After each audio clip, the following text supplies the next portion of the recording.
Bienvenue dans ce tutoriel dédié aux listes d'usagers dans CrystalNet. Nous allons voir ensemble ce qu'est une liste d'usagers et comment l'utiliser pour une navigation simplifiée dans CrystalNet. La liste d'usagers est la porte d'entrée de CrystalNet. C'est donc la première page qui s'affiche lorsque vous vous connectez. Cette page d'accueil permet d'accéder rapidement aux informations d'un usager. Pour afficher une liste d'usagers, il faut d'abord la sélectionner dans la liste déroulante. S'il s'agit d'une liste personnalisée, elle s'affichera directement. S'il s'agit d'une liste système, vous devrez effectuer une mise en contexte en faisant un choix pour chaque critère exigé et cliquez ensuite sur Afficher pour visualiser la liste correspondante. Il est possible d'effacer les critères en cliquant sur Réinitialiser. Si vous souhaitez qu'une liste spécifique soit déjà sélectionnée lorsque vous vous connectez, cliquez sur l'étoile pour définir cette liste par défaut. Cette option est également disponible dans le menu Administration des listes. La liste d'usagers présente des colonnes d'information à gauche et des colonnes d'accès à droite. Rappelons que l'affichage de plusieurs colonnes est assujetti à des droits. Il se peut donc que vous ne les voyez pas toutes. Les deux premières colonnes, toutefois, sont permanentes et s'affichent pour tous les types de listes. La première colonne affiche un avertissement relatif à l'usager. Les icônes qui s'affichent dans cette colonne peuvent indiquer si le dossier de l'usager est sous clé ou défusionné, si l'usager est décédé, s'il a été ajouté temporairement à la liste, s'il est porteur d'un agent pathogène ou si des suivis sont à faire pour cet usager. L'icône de l'entonnoir permet de filtrer la liste afin de voir rapidement les usagers pour lesquels un avertissement a été émis ou un suivi doit être réalisé. Pour afficher le filtre, cliquez sur l'icône de l'entonnoir dans la colonne d'avertissement. Dans la section Affichage des avertissements, il est possible de filtrer la liste en affichant les usagers porteurs d'un agent pathogène, les usagers décédés, les dossiers sous clé, les dossiers défusionnés.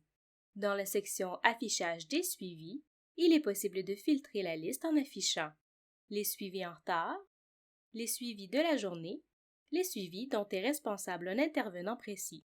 Pour filtrer l'affichage de la liste, sélectionnez les filtres désirés, puis cliquez sur Filtrer. Pour annuler la sélection des filtres, cliquez sur Réinitialiser. La deuxième colonne d'une liste d'usagers indique si l'usager est hospitalisé ou s'il a un rendez-vous. Dans les deux cas, on clique sur le chevron pour voir plus d'informations. La colonne Commentaires sert à saisir ou à afficher un commentaire. Ce commentaire n'a aucune valeur légale. Il peut être utilisé comme aide-mémoire, mais ne doit pas servir à la saisie de données cliniques, de prescriptions ou de notes évolutives, par exemple. Pour ajouter ou modifier un commentaire, cliquez sur l'icône de cette colonne. L'icône change de forme s'il existe un commentaire, s'il n'y en a pas, ou si l'ajout d'un commentaire est impossible. Notez que les commentaires sont liés à la liste dans laquelle ils ont été ajoutés et non à l'usager. De plus, s'il s'agit d'une liste système, les commentaires ne s'affichent que pendant la visite active de l'usager.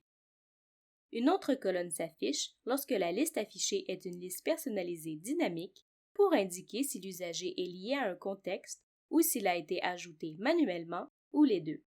Les deux colonnes d'informations suivantes présentent, comme leur titre l'indique, le nom, le prénom, le sexe, le numéro d'assurance maladie, la date de naissance et l'âge de l'usager. Une des principales fonctions de la liste d'usagers est de donner un accès direct à plusieurs informations cliniques sur un usager. Selon vos droits, vous pouvez donc accéder au tableau de bord de l'usager, au DPE, aux différents plateaux techniques, laboratoire, imagerie, pathologie, au sommaire des médicaments, aux tendances des résultats, au module d'accès à l'information, au dossier Santé Québec, au menu plus, lequel donne accès à d'autres informations sur l'usager ainsi qu'à certaines actions pouvant être posées sur l'usager selon le type de liste affichée. Notez que le menu plus permet également d'accéder à certaines applications externes utilisées dans votre établissement. Et à la boîte de réception. Pour accéder à l'une ou l'autre de ces informations, il suffit de cliquer dans la case correspondante, sur l'icône ou sur l'indicateur, selon la colonne, ou sur l'icône correspondante en haut à droite pour la boîte de réception. Pour accéder au tableau de bord de l'usager, vous devez cliquer sur le nom de l'usager. Pour accéder directement aux demandes d'accès à l'information d'un usager, vous devez cliquer sur l'icône dans la colonne correspondante. Vous pouvez également accéder au module d'accès à l'information en cliquant sur l'icône en haut à droite. Les colonnes Laboratoire, Imagerie et Pathologie peuvent présenter des indicateurs. L'un permet de voir à quand remonte le dernier résultat et l'autre indique s'il existe un résultat anormal ou critique parmi les résultats. L'indicateur s'affiche en gras lorsqu'il n'a pas encore été lu par l'utilisateur. Depuis la page d'accueil, il est également possible d'accéder aux diverses fonctions d'administration des listes. Ces actions vous sont expliquées plus en détail dans d'autres tutoriels. N'hésitez pas à vous y référer.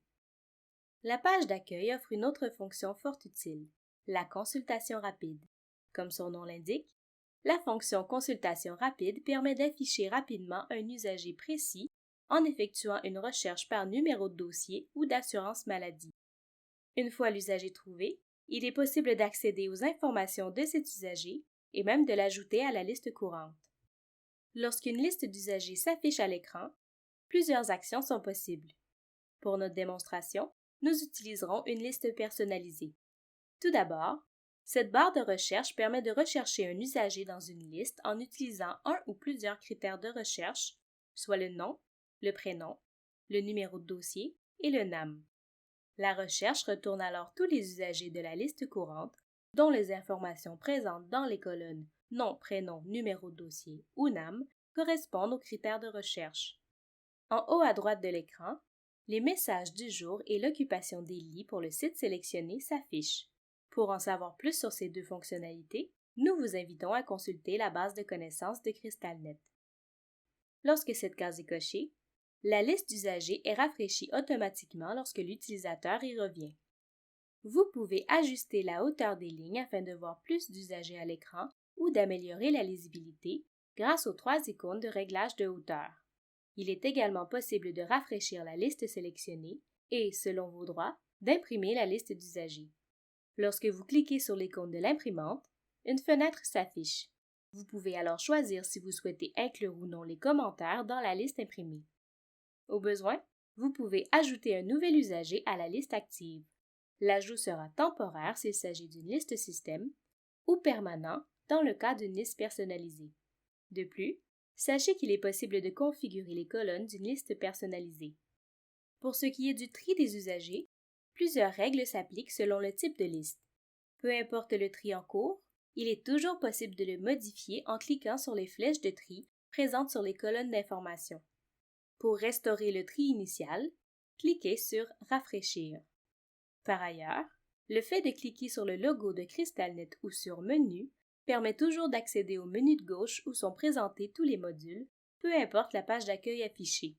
Et de ce menu, on peut rapidement revenir à la page d'accueil en cliquant sur l'icône de la maison qui figure au bas du menu. Comme vous le constatez, la page d'accueil de CrystalNet offre des informations toujours actualisées quant à la localisation de l'usager, diminue le temps de recherche de l'utilisateur et favorise un accès rapide à ces informations cliniques. Ceci complète le tutoriel axé sur la présentation de la liste d'usagers. N'hésitez pas à consulter notre base de connaissances pour en savoir davantage sur les diverses fonctionnalités de CrystalNet. Nous vous invitons également à visionner nos autres tutoriels, disponibles à la fois sur notre chaîne YouTube, sur notre site web et sur notre base de connaissances.